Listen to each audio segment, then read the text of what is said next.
Assalamualaikum warahmatullahi wabarakatuh. Semangat pagi, kita bisa luar biasa. Nama saya Irfan Amiruddin, NRP 8011604.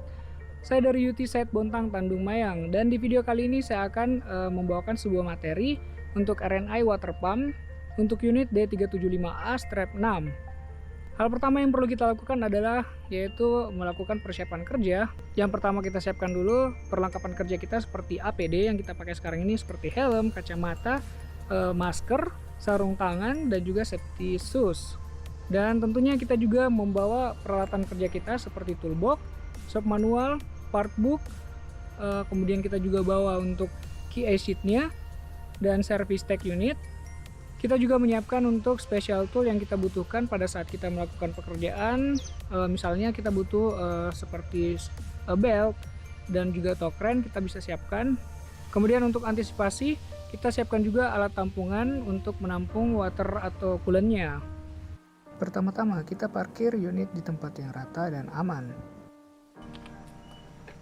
Sebelum memulai pekerjaan, hal utama yang kita lakukan adalah memutus sumber energi pada unit tersebut dengan cara memposisikan klip sel pada posisi off dan menekan emergency stop-nya. Barulah kita memasang personal danger tag kita. Tentunya sebelum kita melepas water pump, kita terlebih dahulu melakukan drain coolant, dan drain coolant-nya itu kita buka melalui bagian bawah sebelah kanan unit ini, berada tepat di bawah radiator di sebelah kanan. Nah, itu kita drain dulu dengan membuka cover yang ada di bawah. Itu ada 4 baut yang harus kita lepaskan, baut 19. Setelah kita lepaskan, nanti ada keran yang kita sambungkan dengan hose, dan kita pasang juga drum di bawah. Kita siapkan tampungan drum di bawah untuk drum coolant-nya, baru kita lakukan drain.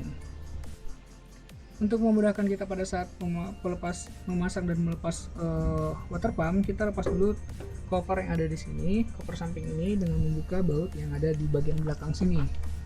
Jadi ini kita lepas dulu baut-baut yang ada di sini. Nah, setelah ini lepas, kita lihat bagian cover ini biasanya menghalangi. Kita lepas juga bagian ini karena bagian ini masuk ke dalam sini. Setelah kita lepas, baru nanti kita angkat cover ini ke arah sana. Kemudian setelah lepas, nanti water pumpnya akan kelihatan seperti ini nih. Nah, jadi water pumpnya itu ada di bawah sana. Terlebih dahulu kita lepas hose yang ada di sini dengan membuka klem yang ada di sini. Oke, kita buka klem ini, kita lepas juga mounting bolt yang ada di sini untuk memudahkan kita nanti untuk memperkecil ukuran dari water pump ini agar mudah untuk diangkat keluar nantinya. Kemudian di sini juga ada piping yang menghalang, itu bagian ini. Ini juga kita lepas piping ini.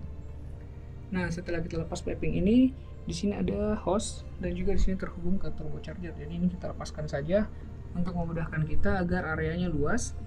Nah, setelah itu kita lihat lagi nih piping yang ada di bawah sana. Untuk suctionnya itu kita lepas juga piping yang terhubung dari radiator itu. Nah, di bawah situ kita lepas, ada 4 baut 19 kita lepas. Setelah itu baru kita ini terlepas. Kemudian kita lepas juga bagian bypass yang ada di bawah sini. Nah, jadi di sini ada bypass, piping bypass kecil, itu kita lepaskan. Setelah semua relatif part yang bersinggungan di sini terlepas, kita lepas juga bagian itu. Kemudian kita lepas juga mounting bolt yang ada di sini. Nah, ini adalah mounting boltnya. Ini kita lepaskan. Ada 4 buah mounting bolt yang kita bisa lepaskan di bagian belakang sini. Nah, setelah kita lepas semua bagian related part yang terhubung ke water pump ini, kita pastikan tidak ada lagi yang terhubung maupun mountingnya juga sudah terlepas semua, baru kita lakukan pengangkatan manual untuk water pump ini. Jadi untuk water pump ini masih bisa kita angkat karena bobotnya juga masih masuk standar yang bisa kita angkat. Critical point pada saat kita memasang water pump ini adalah kita memastikan dulu kebersihan di area sekitar dan juga bagian untuk mounting atau posisi pemasangan water pump ini. Nah, di sini kita lihat kebersihannya di bagian untuk mounting water pump itu sendiri. Kemudian jangan lupa untuk memastikan kebersihan di area dalam piping atau tubnya.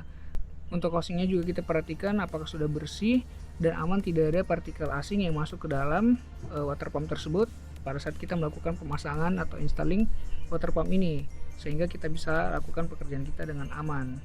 Kemudian ada juga critical point yang harus kita perhatikan jika kita benar-benar ingin memastikan water pumpnya dalam kondisi yang bagus. Sebelum kita pasang, kita lihat kita lakukan pengukuran clearance antara impeller dan juga housingnya.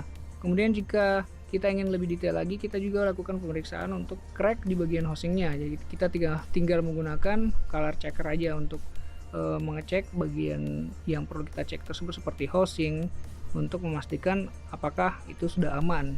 Untuk menghindari kemungkinan jika ada keretakan dan kita sudah melakukan pemasangan di unit, itu pasti akan terjadi kebocoran.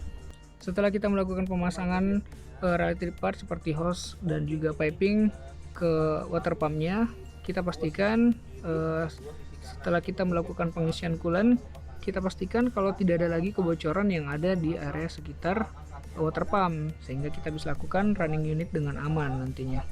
Baik, jadi seperti itu saja video kita mengenai RNI water pump untuk unit D375A strap 6.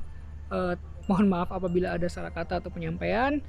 Terima kasih telah menonton video ini. Wassalamualaikum warahmatullahi wabarakatuh. Semangat pagi, kita bisa luar biasa.